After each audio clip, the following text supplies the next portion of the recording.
What's up, everybody? It's me, Derek Anderson, back again. And seeing that the new Batman movie is coming out, I thought I would put together a little ranking of my own, kind of going over all of the Batman films that have come out over the years. Let's go ahead and get right into it. And I appreciate you watching my video. If you don't mind, hit that like button down below. It is a small thing, but it really helps me out a lot. All right, let's go ahead and get into it. First up, number 9, Batman and Robin, directed by Joel Schumacher, starring George Clooney, Chris O'Donnell, Alicia Silverstone, Arnold Schwarzenegger, and Uma Thurman. All right, so it was an all-star cast of the biggest Hollywood stars at the time. Like, that's how I remembered this. And I also remembered it killing the franchise for about 8 years. It had over-the-top goofiness that pretty much everybody was kind of ashamed of. Like, you started thinking back to Batman the Animated Series, and you were like, man, that show is so cool. How did they make a mistake with this? And then sometimes, like, honestly, you watch this film, you wonder, like, who greenlit this thing? Like, who said, let's go ahead and do this? And if you remember when this movie came out, everybody was really excited. But then after the first weekend, like, everybody was like, what the hell happened? If this is not the worst superhero movie of all time, it's definitely in the top 5. And I do remember there was a time when there were a lot of Batman and Robin apologists saying, nah, it's not that bad. It's all right. Yeah, over the years, those guys have been completely silenced, and nobody ever talks about this movie in that vein again. All right, let's move on. Number 8, Batman Forever, starring Val Kilmer, Tommy Lee Jones, Nicole Kidman, Jim Carrey, and Chris O'Donnell. So this one was also exciting for fans for a lot of different reasons. I think everybody was excited to get Val Kilmer as Bruce and Batman because a lot of people weren't really happy with that Michael Keaton Batman. Everybody kind of was like, hey, a little too pudgy, doesn't look right for Bruce Wayne as a superhero. So everybody kind of was like, eh. And then they got excited for Val Kilmer, you know, who was just coming off of Tombstone. And at that time, that was a big film. So, you know, people were pretty pumped about that. I think everybody was also pumped about getting Two-Face into a film. But unfortunately, instead of getting like this conflicted criminal with a tortured mind, we ended up getting like a Joker ripoff, you know, which was, you know, really unfortunate. You know, like people expected to see something like this guy, right? Not this guy. You know, we'll get to that other guy in a minute. Everybody was excited about Jim Carrey playing the Riddler as well, which folks at the time said this was a role that he was born to play, right? But like Jim Carrey just ended up being kind of Jim Carrey. I mean, he was a basic Ace Ventura, kind of Lloyd Christmas, Fire Marshal Bill in the role of, you know, the Riddler, right? You know, at least we were entertained about it, but it has a couple of moments. It just overall is not a good movie. And Val Kilmer, even though he did great, just wasn't as memorable as Bruce Wayne or Batman. All right, let's move on. Next. Number 7, Batman vs. Superman, Dawn of Justice, starring Ben Affleck, Henry Cavill, Amy Adams, Jesse Eisenberg, and Gal Gadot.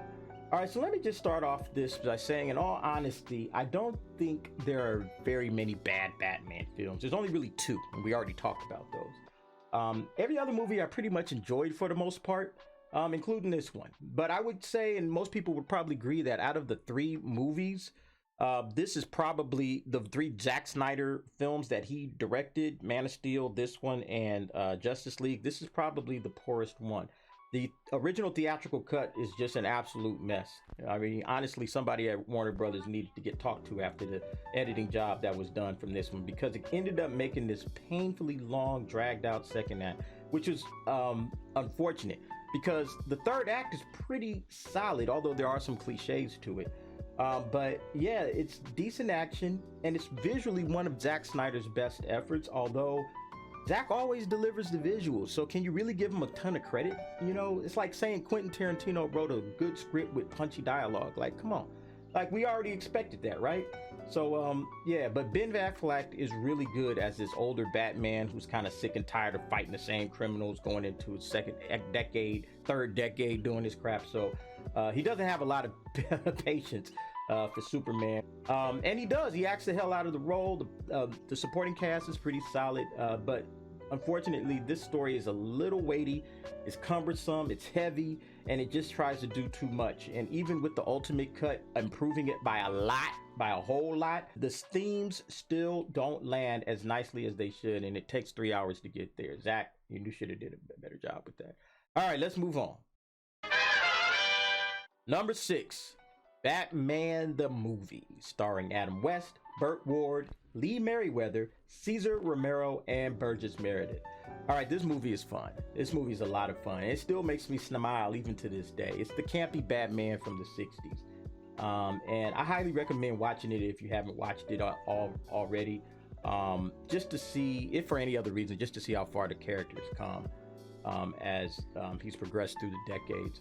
I used to watch this one all the time as a kid. You know, I grew up on this, like Batman the movie and like the old Super Friends cartoon. Those were my intro into the comic book superhero world. So, you know, and if you grew up in the 70s and 80s, you remember this. You remember this movie because it used to come on TV all the time, and you would play out the fights with your cousins in the backyard and on, you know, in the living room. At least that's what I used to do back in the day. But yeah, this is a straightforward story too, right? It's, you know, it's Batman, and he's going up against his, you know, his arch nemesis, his coterie of supervillains, if you will, who are turning the world leaders into ash or dust. I mean, what can be easier than that, right? I mean, it was so much fun. So yeah, I definitely highly recommend watching this one. It's The Simple Life, right? Go watch it, check it out. All right, let's move on. Number 5, Batman Returns, starring Michael Keaton, Michelle Pfeiffer, Christopher Walken, Danny DeVito, and Michael Gough. So at one point I actually had this better than the 1989 film, to be honest. It's a really interesting story. It's talking about, you know, the Penguin. It's talking about Catwoman. But what's crazy is, like, Christopher Walken actually steals the show here as Max Schreck. He's still actually one of my favorite Batman villains in film, and he was just created just for this film. I think the initial idea they had was he was supposed to be like Harvey Dent. Something didn't work out with Billy D. Williams or something like that. I can't remember the exact details, but anyway, they put you know, Christopher Walken in here as this like ruthless, greedy businessman who's trying to take over Gotham. Yeah, it was absolutely ruthless the way he handles stuff, and then the way he even takes care of business with, well, I won't say it, but yeah, there's one scene that's just so menacing. It's really dope. I think everybody, if you haven't seen this movie or if you haven't seen it in a while, go back and watch it. And honestly, this would be ranked in the top 5 just for the visual design of Gotham alone. I think this was Tim Burton in its absolute prime. It's dark, it's disturbing, it's artful. So yeah, and then Michelle Pfeiffer's performance as Catwoman, 1 in a million. So yeah, definitely go back and check that one out. All right, let's move on. Number 4, The Dark Knight Rises, starring Christian Bale, Tom Hardy, Gary Oldman, Anne Hathaway, and Michael Caine. All right, so people criticize this movie a lot for some reason, and they do so for a good reason, actually, because it really finishes off what should have been an amazing trilogy with kind of a disappointment. However, if you actually just pull back a little bit from like all of the stuff people are saying, the rhetoric and the criticism, and just take the film on its surface, you know, like kind of almost saying, okay, what if this was just a Batman film, or we're just coming in and watching it? It's actually a really good movie. It's just more of a character study, right? Like, it's not as much action. And it's more characters than, you know, really digging deep into Bruce Wayne. There's a lot of exposition, a lot of explanation, and some pretty like grandiose big ideas. And it's definitely worthy of a Batman story. I'm not saying that, but it felt to me anyway like it was just like, okay, we're gonna tell you all of this and not show you all of this, you know. And there were some moments of show, don't get me wrong, but it just wasn't quite as good as the 2 films that just came before it. You know, for the number one thing, it just feels long, right? And it didn't really do the character of Bane. I think everybody was waiting on Bane to pretty much be like this equal, you know, in terms of a menacing character to the Joker. and it just didn't do that. Like, you know, Bane should have been terrifying, right? And they kind of, you know, neutered him a little bit at the end, but nevertheless, I still think this is overall a very satisfying end to the Dark Knight trilogy. All right, next up, number 3, Batman, starring Michael Keaton, Jack Nicholson, Kim Basinger, Jack Palance, and Robert Wuhl. All right, so even though this isn't technically the one that started it all, it kind of feels like it's the one that started it all, right? You know, the Batman campy stuff that was done back in the 60s, early 70s, you know, that stuff, that wasn't really Batman, at least to a lot of people. You know, cats that grew up with the comic books and reading those were the, you know, that's Batman, right? And this one got really close to that, you know. The only thing is nobody believed Michael Keaton could pull off Bruce Wayne or Batman, but he did.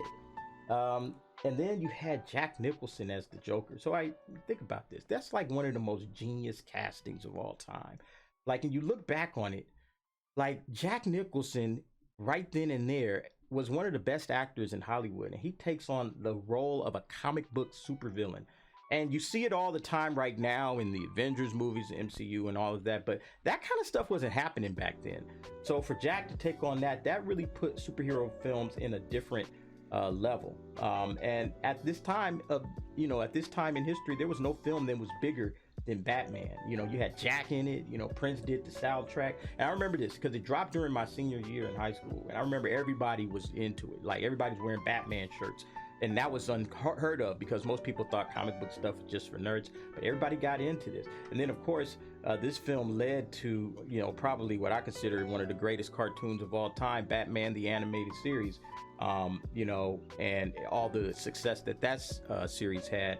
And it also pretty much established Batman as probably one of the most bankable franchises in film history. I think this film was good, but it was very important. It's like kind of right up there with Superman, the movie back in '78. And I think that's where I see this film. All right, let's move on. Number 2, Batman Begins, starring Christian Bale, Michael Caine, Liam Neeson, Katie Holmes, and Gary Oldman. So there are times where I go back and forth with this being my favorite Batman film, because I probably watched this film probably more than any of the other Batman movies. And the reason is because it's such an awesome origin story. It's this introduction of the Caped Crusader, and it definitely takes the tone to a different level than the last thing we saw, which was, you know, Batman and Robin was the film right before this one. It gives you like this detailed origin story, and it's not just the shot and the pearls falling on the ground and all of that, but it's Bruce dealing with his grief. He's going after the mob with no training, and then he gets training with the League of Shadows, and then piece by piece he starts putting himself together with the gadgets, you know, with the vehicles, with his costume, and he turns himself into the Dark Knight, you know. And then if that wasn't enough, we get this, and that was just the beginning of the film, and then we get this amazing second act and a phenomenal conclusion that really just stuck the landing for me. It's always the ending that I love the most, because out of all of the endings in the Chris Nolan trilogy, I think I really enjoyed this ending the best. And I remember raving about this film to people, everybody that I knew. And I was like, I couldn't get people to go out and see it, because everybody remembered the Batman and Robin, like, this is just probably some corny stuff. But then when people started to see it, it came out on video, and everybody's like, hey man, this is actually pretty good. So I think once people saw what Chris Nolan was doing here, then that hype machine got really pushed into gear for the sequel. And then I think, you know, the sequel ended up being, you know, what many would probably consider the best superhero movie of all time. All right. So before we get to the next one,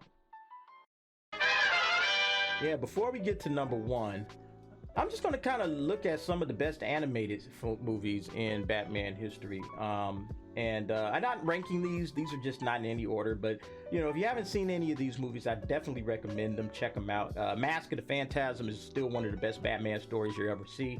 And then when you consider that this was actually a first animated movie like that, you know, Warner Brothers DC had put out, it outshines like some of the films that were released at the same time, and that's pretty impressive.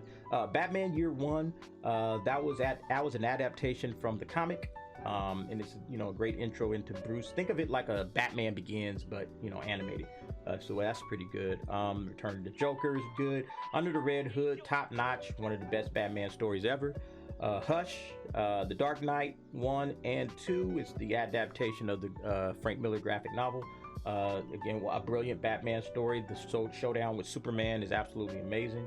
You got Assault on Arkham, The Long Halloween 1 and 2, Batman Ninja, and then, you know, Batman Sub-Zero. I was thinking about this when I was writing this. I put this down because it came out right after, or right around the same time. It was a little bit after, I think, Batman and Robin. And I mean, it just embarrassed the hell out of that movie because it reminded everybody of how bad that movie was and how good Batman could be if you do it right. Number 1, The Dark Knight, starring Christian Bale, Heath Ledger, Michael Caine, Gary Oldman, and Aaron Eckhart. Like I said, if you catch me on the right day, I might actually have this film 2 and Batman Begins 1, but like that's like, you know, 95% of the time it's going to be this one, and you know, for a good reason, obviously. There's no doubt that this is one of the more, probably I would say, important superhero movies in history. Probably up there, like I said, with the Batman and the original Superman. And the movie flies by. That's what's so nice about this. It doesn't feel like it's a 2.5-hour movie. It feels shorter than that, and it just leaves you wanting more at the end, which is always the sign of a good movie. The acting on this is probably the best out of all the Batman films. I mean, think about this. Heath Ledger's performance is probably never going to be topped, okay? And you consider who's played this role in the past. You got Jack Nicholson, you got Joaquin Phoenix, you have Jared Leto, all Academy Award winners, right? You know, and then you even have Mark Hamill with the voice work on Batman the Animated Series. And Heath Ledger's Joker is, in my opinion, the most memorable out of all of them. And this film has incredible action. It has a well-designed story. You know, the narrative is solid from beginning to end. The script is just perfect. You know, it's a perfect script. The dynamic between Batman and Joker was never better than it was in this film. And then Christian Bale's Bruce Wayne, you know, trying to live his normal life, you know, that part was like really tough to watch. You know, you really see it, you know, in the moments with Alfred and Rachel. You know, he knows that if he leaves, the criminal underworld is just kind of waiting to pounce on Gotham, and he's the one thing keeping them at bay. And then, you know, you have that story of Harvey Dent, like you have all of that going on, and then you get to Two-Face, and you know, that tragedy, you know, him getting murdered, you know, or his fiance, I'm sorry, Rachel, getting murdered, and then he becomes Two-Face, and then how all that ends up at the end with Gordon's son. It's just one of the more like heart-wrenching endings from a movie that you're ever gonna watch. Yeah, so in my opinion, it's gonna be hard to top that one, but maybe this one will be the one. You know, that's my list. That's it. I'm not sure where Batman is going to rank. The Batman will rank after I see it tomorrow. Maybe it'll be better. Maybe it'll be, you know, in the middle. You know, I'm keeping my expectations kind of low right now. I'm just expecting a good, solid movie. So if you have seen all 9 Batman live action films, what does your ranking look like? Let me know in the comments. And if you don't mind, hit the like button. Subscribe if you like what I do and you want to see more of it. It is a small thing, like I said, but it definitely helps me out. All right, guys, thanks for watching, and I'll see you next time.